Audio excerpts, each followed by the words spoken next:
Assalamualaikum warahmatullahi wabarakatuh, Menti dan Besti.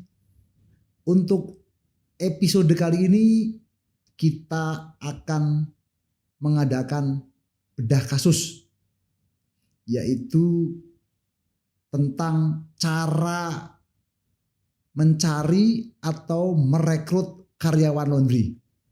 Tema ini sangat banyak sekali ditanyakan ke saya, ke handphone pribadi saya, tentang bagaimana cara mencari karyawan laundry. Baik itu yang pemula maupun laundry-laundry yang sudah punya cabang yang lumayan, ingin menaikkan performanya menjadi melayani laundry satuan premium. Ini sangat menarik tentunya. Jadi mungkin saya akan membagi menjadi dua, yaitu cara mencari karyawan laundry yang pemula atau yang mengerjakan kiloan dan sebagainya, dan juga cara mencari karyawan laundry yang sudah profesional, yang sudah mengerti laundry, yang sudah bisa mengerjakan laundry satuan premium, yang sudah bisa menyetrika secara standar laundry internasional, bahkan sudah pernah menjadi manajer area di beberapa cabang-cabang laundry profesional. Tentunya akan berbeda merekrutnya dan juga akan berbeda standarnya. Baik, di sini saya akan memulai dulu dari dasarnya dulu. Kita mencari karyawan laundry itu harus tahu dulu standarnya mau yang seperti apa. Bisnis laundry adalah bisnis yang menitik beratkan di sumber daya manusia. Karena menitik beratkan di SDM, maka kelemahan terbesarnya juga ada di pengelolaan sumber daya manusia itu sendiri. Ketika kita mau merekrut karyawan baru, ada beberapa hal yang harus kita garis bawahi. Ada beberapa hal yang harus kita perhatikan sebagai pijakan kita merekrut karyawan untuk laundry kita. Yang pertama adalah kejujuran. Kita mencari karyawan laundry yang pertama adalah kejujuran. Itulah pijakan yang pertama. Karena jujur adalah yang mendasari seluruh elemen ketika si karyawan tersebut memasuki perusahaan kita, memasuki laundry kita. Dengan jujur, dia akan mudah menyesuaikan dengan teman-teman sepekerjaannya. Dengan jujur, dia akan mudah untuk diajari. Kita tidak perlu karyawan yang pinter tapi tidak jujur. Apalagi di Jordan Laundry saya menerapkan trilogi Jordan Laundry. Yang pertama, jangan mencuri, jangan malas, dan jangan berbohong. Ketiga hal tersebut kelihatannya sepele, tapi itu saling berkaitan dan sangat berat pengamalannya untuk level-level karyawan di Jordan Laundry. Jadi yang pertama adalah kejujuran. Mau dia dari strata sekolah manapun, nomor satu adalah tentang kejujuran. Yang kedua yaitu masalah bertanggung jawab terhadap dirinya dan juga bertanggung jawab kepada pekerjaannya. Dia sudah masuk bekerja di laundry, dia bertanggung jawab dengan tugas apa yang dibebankan ke dirinya. Jadi tukang setrika, dia akan bertanggung jawab dengan pekerjaan setrikanya, bagaimana caranya biar setrikanya bagus, licin, gak ada komplain, bahkan tahu memperbaiki mana sisi-sisi yang kurang bagus di pekerjaannya tersebut. Ataupun selalu memberikan masukan apabila ada temannya yang tidak bagus atau melakukan hal-hal yang di luar daripada standar operation prosedur yang ada di perusahaan. Yang ketiga adalah karyawan yang kita rekrut standarnya adalah bisa bekerja sama dengan tim yang sudah ada. Jadi tidak boleh karyawannya itu sendirian aja di pojokan, dia nggak mau bergabung, dia nggak mau bertanya-tanya kepada yang sudah lama bekerja di laundry. Dia harus larut, harus mau masuk dalam siklus ataupun budaya yang ada di laundry kita.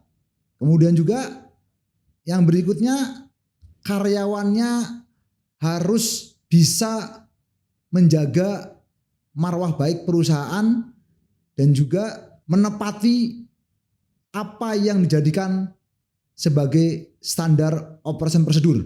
Dalam sebuah sumber daya manusia itu ada dua macam skill. Yang pertama adalah hard skill. Hard skill biasanya dibuat oleh ownernya perusahaan. Ada SOP, ada daftar hadir, ada pencapaian target, ada macam-macam yang sifatnya adalah aturan-aturan baku yang biasanya sudah digariskan oleh owner melalui standar operasi prosedur yang berwujud video maupun catatan-catatan penting. Yang kedua adalah ada namanya soft skill alias skill yang berhubungan dengan attitude, kejujuran, rasa memiliki, rasa empati, dan juga rasa simpati dengan teman-temannya yang lain. Hard skill lebih mudah daripada membuat bangunan soft skill.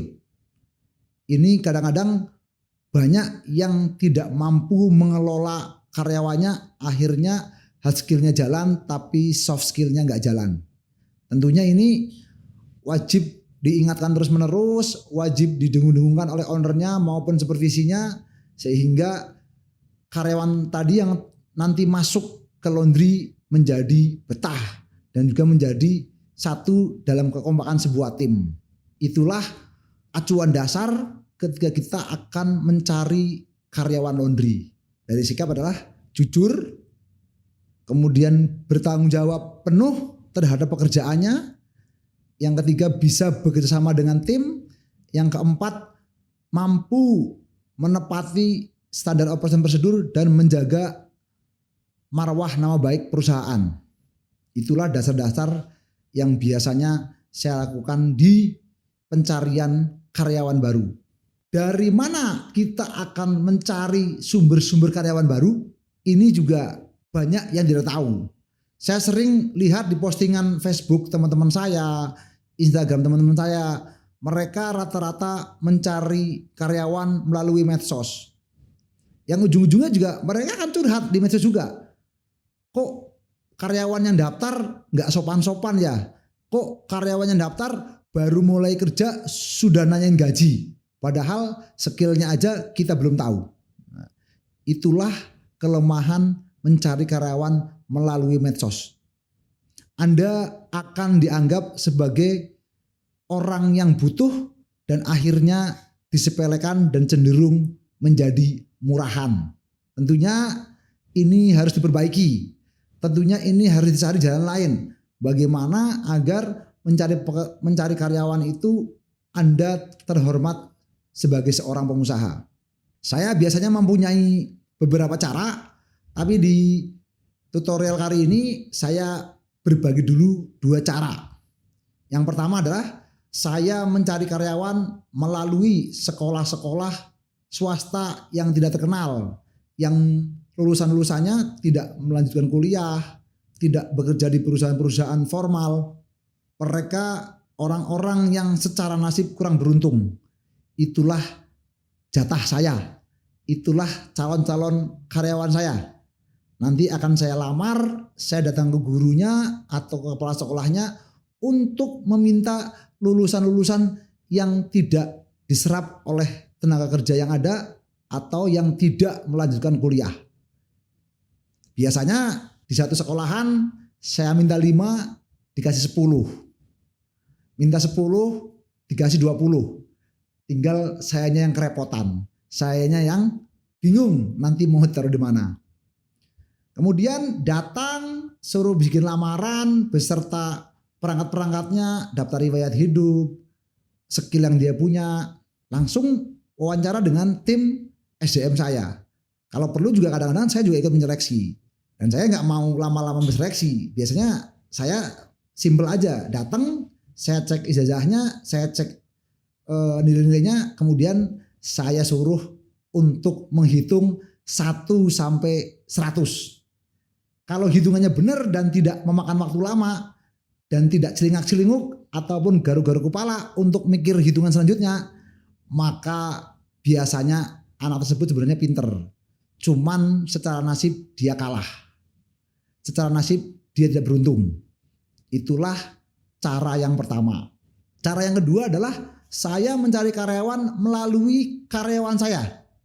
Karyawan saya yang sudah bekerja di Jordan Laundry, biasanya saya suruh mencari saudaranya, temannya, dengan dia sebagai penanggung jawabnya. Dengan seperti itu, maka kawannya juga bisa menarik temannya untuk bekerja di Jordan Laundry, kemudian mengajarinya, dan juga sekaligus sebagai penjamin apabila rekannya itu bermasalah atau rekannya itu tidak betul. Jadi jelas ya, Mendy dan Besti, itulah cara mencari karyawan di laundry yang selama ini saya pakai. Silahkan kalau memang bermanfaat, jangan lupa like dan share-nya. Terima kasih. Terus banyak belajar agar terus banyak dapat ilmu, terus silaturahmi agar terus banyak solusi, dan terus action agar terus dapat cuan. Mentor Laundry Channel, gaspol.